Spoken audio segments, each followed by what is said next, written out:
1 week out, actually less than. I did not get to recording this week. I had to prioritize all of my workload and make sure I got all of my clients taken care of before I head into a very short work week, peak week.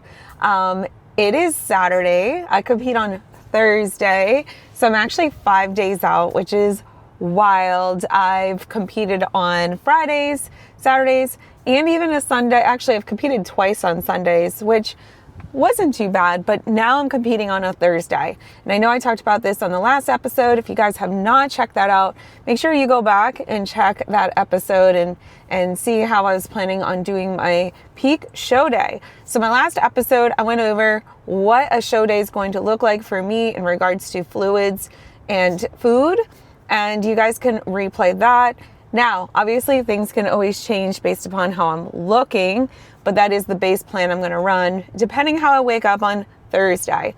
So, I've been writing out a prologue, and I'm not sure if it's uploaded yet, but I did write out a prologue of my potential plan of what I was going to do coming into peak week. So, peak week has already began, and that began, I started implementing some changes yesterday. So I have to anticipate being on my period this week. I'm not sure which day it will pop off, but it's going to happen. It's going to happen. I feel symptomatic. I get a little grouchy. I get a little crampy, a little more irritable, which is what I mean by grouchy. And I can just feel it coming. My cycle is very normal. My cycle runs exactly within a certain amount of time. It can be a little shorter since I turned in my 40s or since I've had our daughter. My cycle really started changing after I had a child, and it's been a little annoying. There will be some months that I have it in 21 days. So currently my cycle, I like to use the app Glow. So let me pull up my app. Glow, it says my period's due in 4 days. I'm on it's predicting day 23 to start. I'm on day today. Let's see. Yeah, it's predicting the 28th, and today is the 25th. So we'll see. It could happen any moment. I'm hoping either it comes early or later. But right now it's predicted to start Tuesday or Wednesday. So I'm hoping it comes Monday because it does get lighter as time goes on. However, I am proactive in my peak plan based upon my period. So what does this plan change maybe look like? Well, I work with all women. I've prepped men into shows, but I have chosen to just focus on women, only women here on out from a couple of years ago, really. So I work with women, and when I do their peaks, it is day by day choices. It is moment by moment choices. And that has always brought the best look for them at the end of their preps. Sometimes I pull back food on Friday. Sometimes I bring food all the way through. Sometimes I raise it all the way through. Sometimes I keep everything really consistent, just a small bump at the end, especially if someone is not at the state of leanness that I want them to be.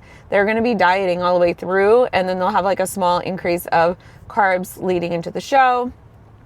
Sometimes, even with that, I don't love how they woke up Friday, and then I'll pull back food. So that's how I'm peaking myself. It is a day-by-day choice. I've been coached with like a peak week template, a couple weeks out, like 10 days out, I got the template. For the most part, it was always consistent of following that exact template. Didn't love it. I didn't love it. And I even like many, many years ago would do like a preview template of this is what your plan might look like, but it's subject to change, which a lot of coaches do, and which, maybe that's how I've been peaked. They're like, it's subject to change. But I've come into where I come up with my ideas for peak week, but it doesn't mean I've locked it in. I'll write it out, I'll keep it as a draft, and I'll be like, maybe that's what I'm going to do. And then sometimes I'll just say, Don't love it. Don't love that plan. And it's a day-to-day choice. So that being said, to maintain my weight last week, I moved up my food a little bit. All I did was add 10 carbs per day. So I was at a baseline of 150 carbs. And since last Friday, I was at 160. So I ran 7 days of 160 carbs. I've been waking up really full. So I'm going to show you guys a clip here. Let's look at my check-in.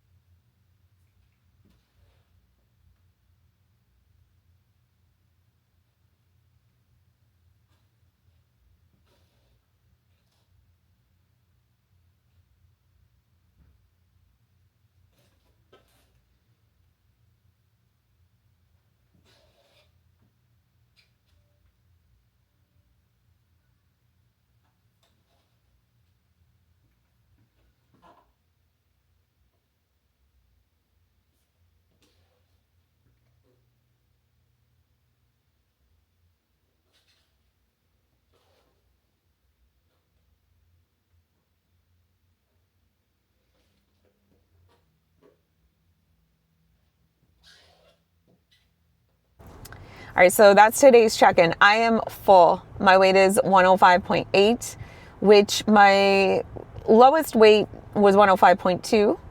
And I'm definitely holding on to some fullness for sure. I also have to consider I'm about to start my period. So the weight is going to trend up and you could look a little fuller on your period. Sometimes it could work in your favor. I think it's more of the mental thoughts about it, seeing the scale fluctuate. But at the end of the day, you just got to look your best. So I'm full. I think that's a good look. I'm definitely full there. And I am excited about the changes I'm bringing going into this show. Now, I'm also excited and anxious to hear the feedback. I would say the pressure's off because I am already qualified for Masters Olympia. But hey, I am still a competitor at the end of the day, so I really want to do well. But I am bringing the changes, you know, the minor things that I dug for. I was like, okay, I'm glad y'all like this look, but there's got to be something that I can improve on. There's always something someone can improve on, even if you're, you know, the winner of the Olympia. I think they still get feedback. So I dug a little bit, and my feedback was, if you can get your waist a little tighter, and that should move you up, you know, in 35 plus and open, because the younger girls tend to have a little bit of a tighter waistline. You know, we're masters competitors. Our waist control can be a little bit less intense, less tight. But I didn't want to take that as an excuse. I actually think I just had room to lean out some more, which I did. And I had told you guys my average weight is less than what it was in the past. So let's talk about it. It is, my 7-day average is still 105.4 to 105.7. And my last competition I had mentioned to you guys going into that show is 107. So I'm about a pound and a quarter less than when I won. And I think most of that fat was on my stomach. So very happy with that so far. And then also I was suggested, you know, for long-term goals to grow out the lat width I have. And I think I made some hosing adjustments to improve that. Plus, I think the training that I did between for June to July has kind of helped fill that area out, whether it's just like pushing those nutrients there through the intense training or what. But that's what I worked on, as well as glute depth versus width. So anyway, I'm very happy with the progress. We'll see how it goes. We'll see if they like it. And my peak plan is changed. So I dropped my carbs to 150 yesterday, rolling that through today and tomorrow, which is my baseline plan from literally a week ago. It was just this week I did the 160 to maintain weight, which worked wonderfully. I didn't have to run a high day, which is great. I was going to run a high day Monday, but because I have increased fullness from just moving up those carbs to that 160 every day, I no longer feel like I need that high day going into peak week on Monday. I am full. What's the point of running that? Why change things when you're waking up ready? So looking good there. So no longer doing that. I'm just going to return to the 160 carbs on Monday and Tuesday and Wednesday and pull back activities. So therefore, that's a subtle increase in fullness versus something drastic. And that's the other thing. We're very sensitive at this level of leanness that these little small tweaks can actually impact you either direction. I don't want to spill over and then be watery and then have to try to pull some of that off and just be in a bad position. I also have to consider it's a nighttime competition. So I have all day to be fuller looking through hydration and food. Although I do want to wake up full on Thursday and just maintain that look, because you're not going to assimilate those carbs on show day. The whole purpose of that is to maintain. So what I do is keep the carbohydrate intake very consistent throughout the meals all day. That's what I did that day. If you guys didn't see that episode, once again, go back, watch it. But it's just maintaining a level of fullness through constant feeds spread out throughout the day. And that timing, I might change by a hair depending on when I anticipate going on stage. Something I'm going to play around with, very minor, easy tweaks, not a big deal. So yeah, I'm just going to monitor myself every single day and check in with pictures and see how that goes. So today is one of my last lower body sessions. Monday is my last lower body session. I will be trending down steps in cardio and training intensity. So today, training intensity is dropping. I'm keeping cardio and steps in while I have the 150 carbs. So it's going to be like a small, it's not even a deplete. It's just a small reduction just to pull off maybe any residual water that I'm holding from potentially having my period.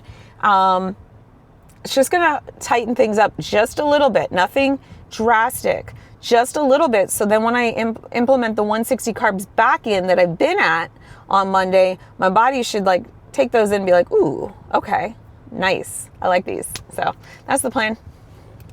So before I go in and train, which I'm not going to record, you guys have seen this lower body workout like 15 times. So anyway, I'm going to do some Q&A and screenshot some of the questions that I got in. So how did you increase your calories for muscle when you were building with minimal fat gain? So in the off season, I did have my nutrition coach still from last prep. And, you know, it was the same kind of reverse diet I would have done on myself. Now, I dieted into those shows at a much higher carbohydrate intake than I did for this prep. Now, I actually feel like I look better now at a lower carbohydrate intake. However, my carbs would be considered higher for someone dieting at 150, 160. But I did move them pretty low at some points during my prep, during those multiple peak weeks of 125, 130, just to continue to push. I had a lot of body fat to still pull off. Now, I believe I ended prep last year in July and over 200 carbs. So that reverse diet was very easy. It was very straightforward. It was like, I think my baseline diet then was like 50 fat, 210 carbs or something. So my off season, I believe I went to 55 or 60 grams of fat and 275 carbs every single day, and protein was 120. So that was my off season diet. So nothing drastic compared to what I was dieting on last season. That's around 2,100, 2,200 calories. I did not go out to eat much. So that limited the fat gain. Anytime you go out a lot, it's really going to bump those calories up quite high because those meals can really be full of calories. So being much more consistent this off season was a game changer in limiting fat gain, and therefore allowing me to recomp and change going into this season. But I would say to build muscle, it came down to my training program. So I've always trained myself for all of these preps since, you know, when I restarted in 2024, but I've been training myself for most of my preps. There was one prep I didn't do my own training, and that was when I was in the WBFF as a pro. And it's because it was my ex at the time. I was powerlifting, and he did my powerlifting training. So I was a power lifter while prepping. I actually did good. It was fun. And then I did my own accessory workouts. So that was different training back then. But other than that, I've always trained myself. So I would say my off season was the most productive because of my training program. And I really pushed myself. And I am not going to lie, like some people are like, well, how have you changed so much from even when you went in May to now? I've been hauling butt in the gym. Like I returned to training. I mean, I was always training intense, but I changed up my training a little bit going into these pro shows because I was having a lot of aches and pains. So if you guys go watch my videos from March and April, I was dealing with a lot of aches and pains and I had to go to physical therapy and it was just awful. And it came down to what was happening with my nutrition. Since I've taken over my nutrition, I no longer have aches and pains and I've resolved that issue. I feel great. I feel fine. I no longer need physical therapy. My training's intense. It was 2 preps in a row. It was like end of last season, going in to get my pro card. I was injured all the time. And then when I started dieting again this season, same thing happened. It was awful. And it just, it wasn't working for me. So when I took it over, I felt great. So now, in between the shows, what I did from June and July was I bumped up the training intensity. So I would say the last 6 weeks, I've just been pushing. I've been pushing hard. I rewrote my training. I focused on lats, rear delts, glute depth, and it's been really good. So I think that is the reason why I've had change. Do you consume more carbs in the days leading up to the show? So I got to answer that here. It just depends on the show. So the show that I won, going into Miami when I got second, I did the 160 carbs Wednesday, Thursday, Friday. It was fine. I did get a slight feedback going forward into my next show. I was like, what can I do, to go into Southern USA? And one of the judges was like, maybe a hair fuller at prejudging, which all I had to do was change what I did in the morning that day to get fuller for prejudging. So that was easy. Going into Southern USA, I was going to repeat that same exact protocol because it was literally the same like next week.